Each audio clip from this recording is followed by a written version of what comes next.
Hello guys, आज चाहिँ म गाउँमा आएको है। आज गाउँमा आउँदा आउँदै फेरि अब यस्तै त भने गाउँघरतिर बाँदर लाएर होइन, अब मकै फल्ने सिजनहरू छ होइन। अनि धेरै ठाउँ त अब मान्छेले खेती गरेकै छैन, किनकि बाँदरले खतमै पार्छ होइन।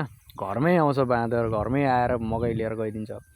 त्यही पनि अनि अलिअलि भएको खेतीहरू पनि बाँदरले भ्याइदिने क्या। अनि त्यही भएर चाहिँ म अहिले चाहिँ यहाँ बाँदर आयो भनेर चाहिँ अब यहाँ बस्ती यहाँ छ होइन, खेतीपातीहरू यहाँ छ।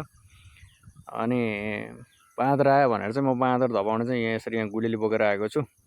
बाँदर चाहिँ यतै यतै छ कि यो अब यस्तो यो घर नजिकै हुनु त यस्तो वन जङ्गलहरू पनि छ होइन। अलिकति अब यो हुन त वन जङ्गल पहिल्यैदेखि नै हुन्थ्यो, रुख बिरुवाहरू त धेरै नै, तर यो 3-4 वर्ष भयो कि बाँदरले चाहिँ यो ठाउँमा एकदमै दुःख दिइरहेको छ। अब यो कुरा त कसले सुन्नु होइन, कसलाई भन्नु होइन।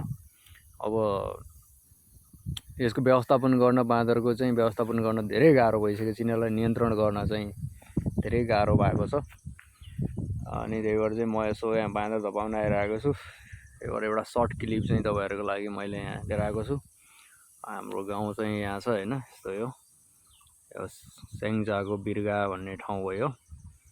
अनि यो बस्तीहरू छ। अनि एउटा स्याङ्जाको अलिकति राम्रो फेमस ठाउँ यहाँनिर तपाईँको आलमदेवी हो। हाइट डाँडा चाहिँ आलमदेवी हो, जुन भनेको राजाहरूको अब पहिलेदेखिको कुलपूजा हुने ठाउँ भनेर भनिन्छ। त्यो हाइटमा डाँडामा आलमदेवी भन्छ। र उतापट्टि पारिपट्टि पाल्पा जिल्ला पर्छ, र त्यसै गरी यतापट्टिको यो पारिपट्टि फेरि गुल्मी जिल्ला पर्छ।